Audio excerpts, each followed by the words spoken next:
Blood Maniac is a 2019 open-world slasher horror game developed by Puppet Combo that centers around a mental patient named Larry, who escapes from the mental hospital and terrorizes the town, and the object of the game is to avoid getting caught and to slaughter everyone to receive the father's vision. The strategy mostly consists of hiding and sneaking behind NPCs to kill them. If the player has been spotted, the NPC will try to run away and a timer of 5 to 10 seconds will appear. If the NPC manages to run away when the timer hits 0, it's game over. Throughout the game, players can drive the van around the snowy town avoiding police and can enter houses where they can find and kill NPCs. By killing, players earn score points, and with high scores, players can unlock new weapons and costumes. If you've ever wanted a Puppet Combo game, or just a slasher game in general where you're on the giving end of the bloodshed, this is for you. As a matter of fact, Puppet Combo himself said that he likes this and Feed Me Billy out of all his other games, and I'd assume that's because they involve the CFV and the player is doing the killing.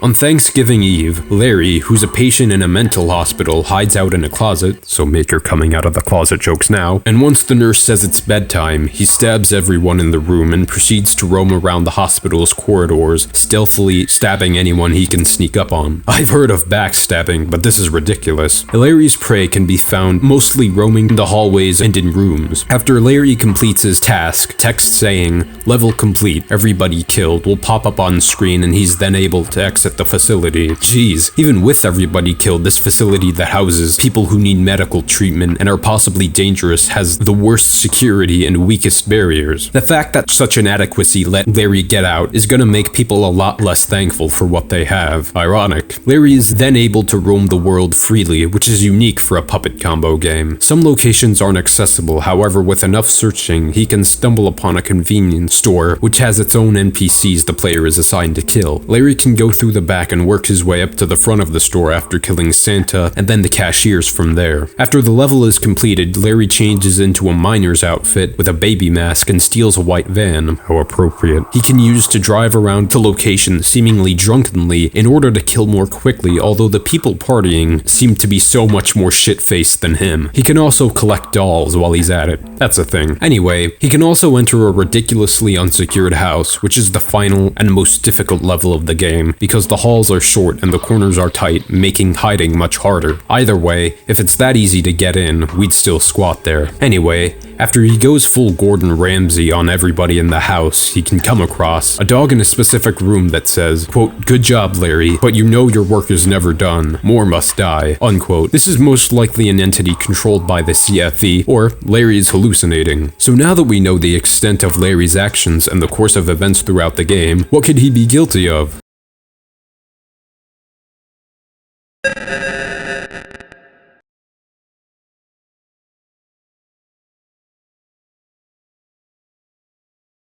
First off, if we're gonna begin somewhere, Larry escaped from a mental institution he was sent to by court order due to the murders he committed on Christmas Day in 1959 in the Catholic boarding school in the state of Texas, and we're gonna assume it's Texas because the original project was called Texas Butcher. According to Brian Holler Law, quote, "The crime of escape can actually be treated more seriously than the charge a defendant escapes from. In Texas, an adult can be charged for escape if they flee while under arrest, while lawfully detained for, charged with, or convicted of an offense, or if while in custody pursuant to a lawful order. Though some might argue that juveniles can't possibly understand the seriousness of escaping from custody, even juveniles can be charged with escape if they flee while lawfully in the custody of a juvenile probation officer holding them for violating a court order, or while lawfully detained in a secure juvenile detention facility. Escape is treated very seriously, no matter how minor the initial charge may have been. Though there are a few limited circumstances where the crime of escape can be treated as a misdemeanor, those circumstances are the exception and not the rule. The crime of escape is almost always a felony. Escape from custody as a result of a felony charge, or escape from any secure correctional facility is a third-degree felony which carries 2 to 10 years in prison. If any injury is caused during the course of the escape, the crime is increased to a second-degree felony and the penalty can be as much as 20 years in prison. If a serious injury or death is caused during the course of the escape, or if a weapon is used or thrown threatened to be used, then the crime is increased even higher to a first-degree felony, which carries 5 to 99 years or even life in prison. In addition to being charged with an additional crime, the escape then becomes evidence in the trial for the charge you were originally arrested. This concept is referred to as flight evidence. The prosecutor is allowed to argue to the jury that your escape or flight is indicative of guilt. The argument is basically, if you were truly innocent, you wouldn't run. This is despite the fact that many people escape prison because they're innocent and they feel that their imprisonment is unjustified because of that, but it's Texas, so you get what you get with them.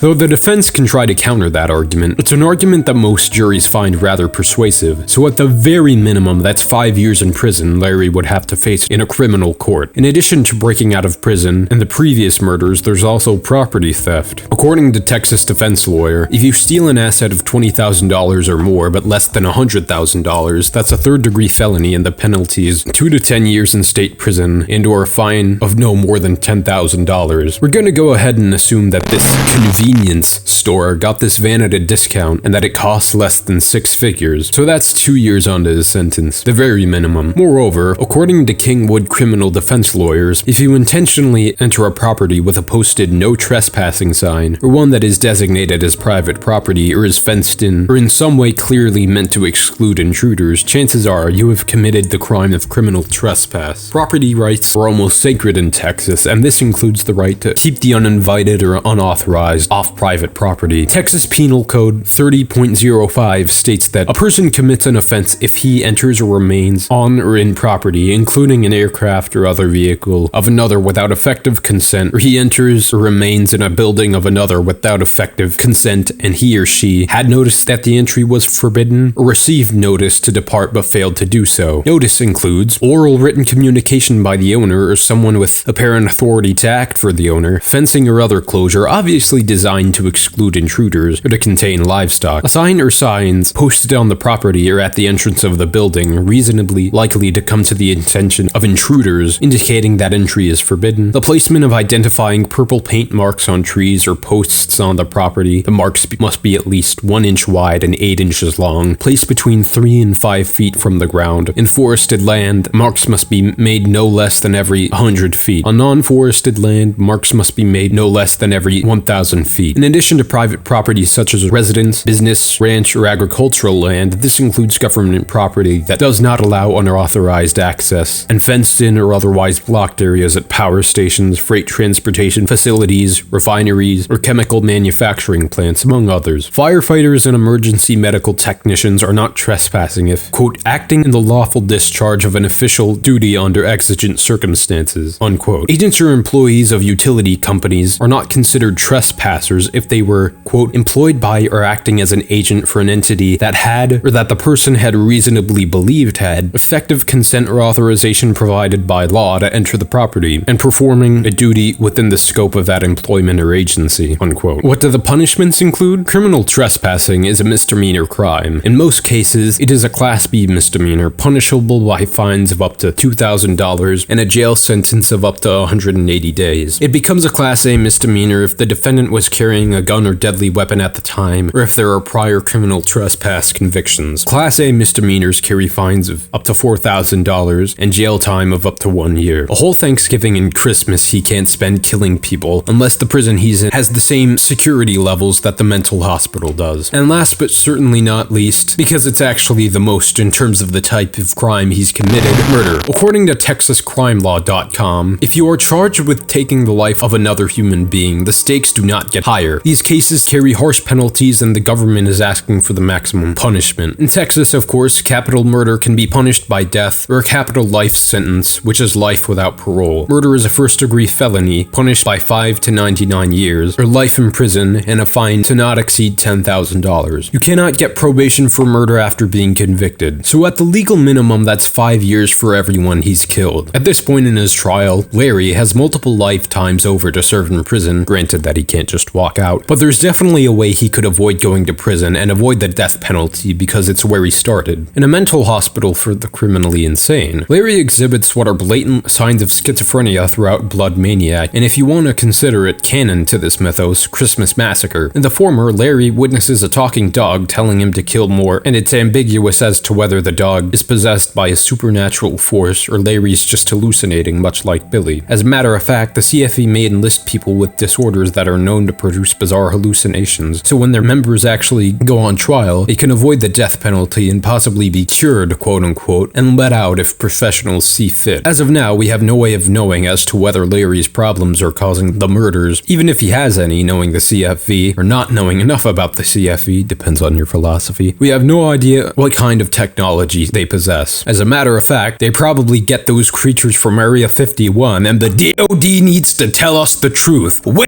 are the weapons of mass destruction?